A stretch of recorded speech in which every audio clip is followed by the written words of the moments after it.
l'énergie nucléaire, à travers ses métamorphoses, nous a depuis longtemps habitués à l'insolite. Malgré cela, traiter des œuvres d'art par des techniques nucléaires paraît une proposition audacieuse, sinon sacrilège, il y a quelques années. Les résultats obtenus au Centre d'études nucléaires de Grenoble, dans le cadre du projet Nucléar, sont maintenant convaincants et ont apporté la preuve de l'efficacité de la méthode.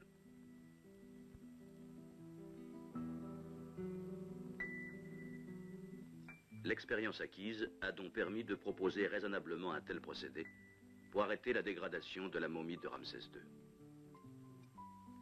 Ayant vécu près de 90 ans, dont plus de 60 ans de règne, le pharaon pouvait espérer accomplir en paix le long purgatoire qui mène à la béatitude.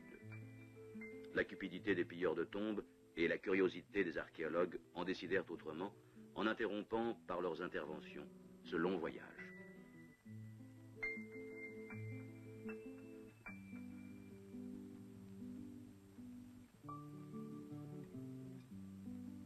Heureusement, la patience et la compétence d'autres archéologues, à l'initiative de Madame Desroches-Noblecourt, rétablirent, avec l'aide déterminante de l'énergie nucléaire, l'ordre normal des choses. Qui était Ramsès, je crois que tout le monde le sait. C'est un très grand roi, mais ce qu'il faut savoir, ce n'est pas le roi guerrier dont on parle toujours. Il a fait quelques guerres, et ces guerres ont toujours duré quelques 12 à 18 heures. Ça a été un très grand pharaon de la paix, car il faut quelquefois taper d'un coup de poing sur la table pour rétablir le calme et l'équilibre et même la sagesse. En fait, la momie de Ramsès n'aurait jamais dû quitter la vallée des rois, là où le pharaon a été enterré. Mais puisque, vers 1100 et quelques avant notre ère, elle a été pillée sur place par les Égyptiens et les envahisseurs libyens, elle a subi une épreuve terrible jusqu'au jour où elle a été retrouvée à la fin du XIXe siècle, dans la cachette où les grands prêtres l'avaient réenterrée après son pillage. Et de là vient toute l'odyssée de cette momie. Elle a été transportée au Caire, elle a été déposée dans des réserves, dans des caves, dans des cénotaphes provisoires. Encore de nos jours, les conditions de conservation dans les musées sont loin d'être idéales. Les momies souffrent de variations de température et d'humidité qui sont à l'origine du développement d'organismes parasites.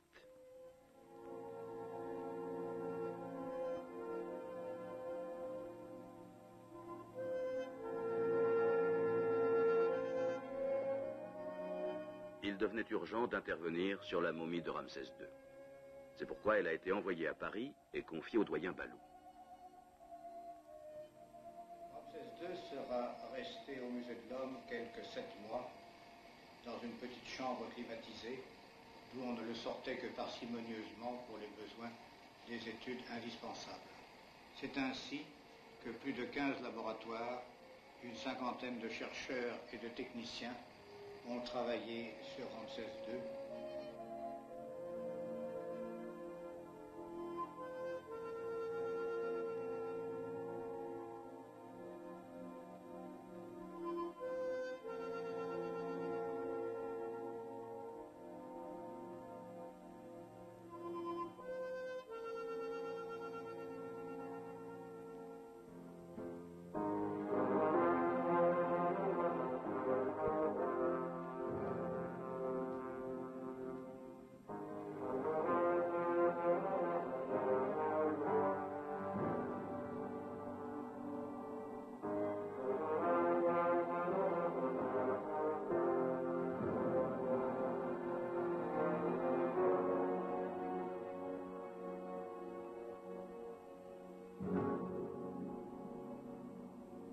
Les spécialistes du Muséum d'histoire naturelle de Paris ont identifié sur la momie une 60aine d'espèces de champignons.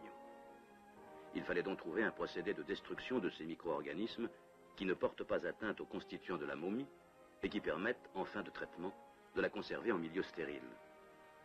Les propriétés du rayonnement gamma répondent très bien à ces exigences.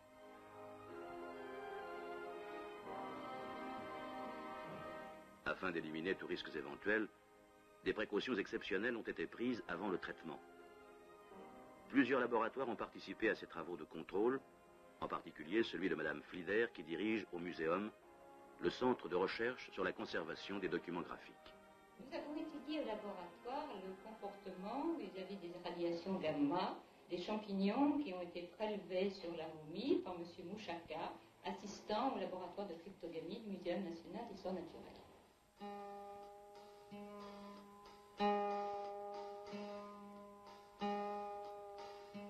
Nous avons d'abord ensemencé ces 10 champignons sur des morceaux de lin, analogues au textile des bandelettes de la momie, ainsi que d'autres matériaux représentatifs des principaux constituants de cette momie.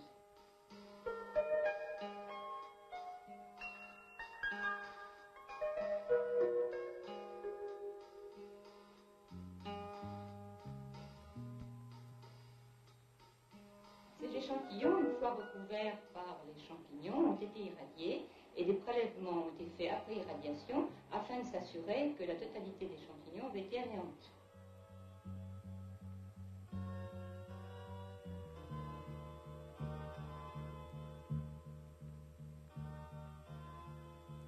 Nous avons également vérifié l'innocuité des rayonnements gamma vis-à-vis des bandelettes de lin prélevées sur Ramsès.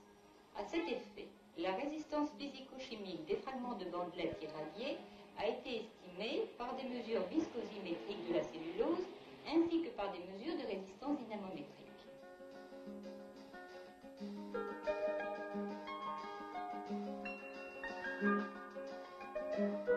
Nous n'avons pas observé de modification significative de la composition physico-chimique du lin, ce qui prouve que les irradiations ne risquent pas de détériorer davantage les textiles déjà très altérés de la momie.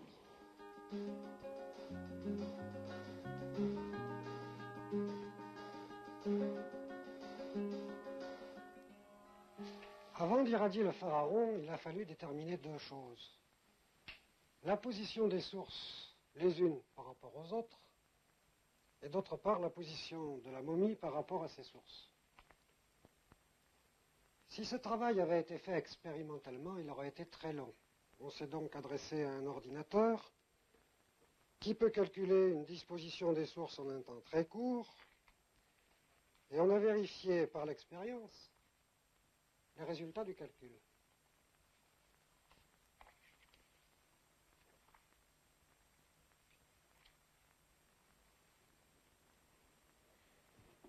Le problème a été de ramener le corps à des formes simples, parallélépipédiques. Les pieds, les jambes, le bassin, le thorax, les bras, la tête. Après ces contrôles, il fallait préparer les conditions d'irradiation de la momie. Les dosimètres sensibles au rayonnement permettent de mesurer la dose reçue par une momie d'étude.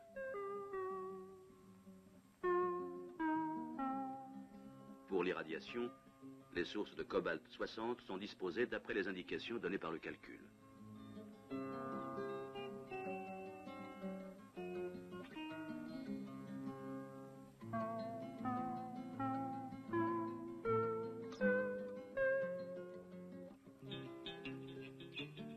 Les résultats expérimentaux étant conformes aux prévisions, les conditions d'irradiation de la momie de Ramsès II sont maintenant bien définies.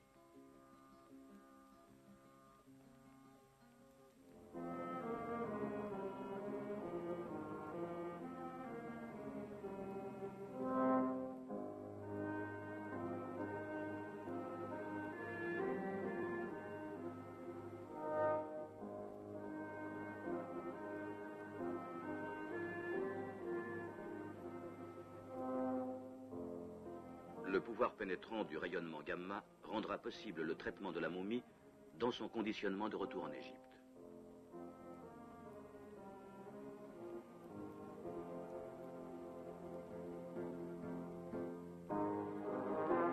Le sarcophage, dans sa vitrine d'exposition, est disposé dans une enveloppe souple et étanche. Cette boîte à gants permettra, lors de l'arrivée au musée du Caire, d'enlever les matériaux de calage en milieu stérile. Toute nouvelle contamination de la momie sera ainsi évitée.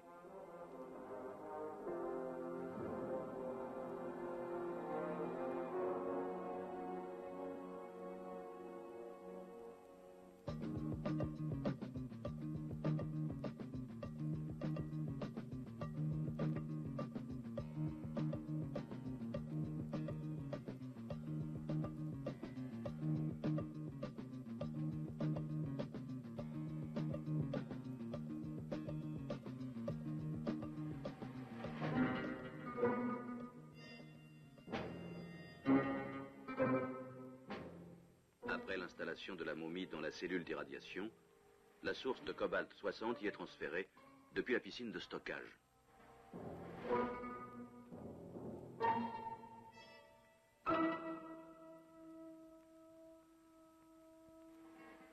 La destruction des micro-organismes parasites de la momie nécessitera l'action du rayonnement gamma pendant une dizaine d'heures. Aboutissement d'une longue et minutieuse préparation, cette phase essentielle présente la simplicité et la sûreté attendues.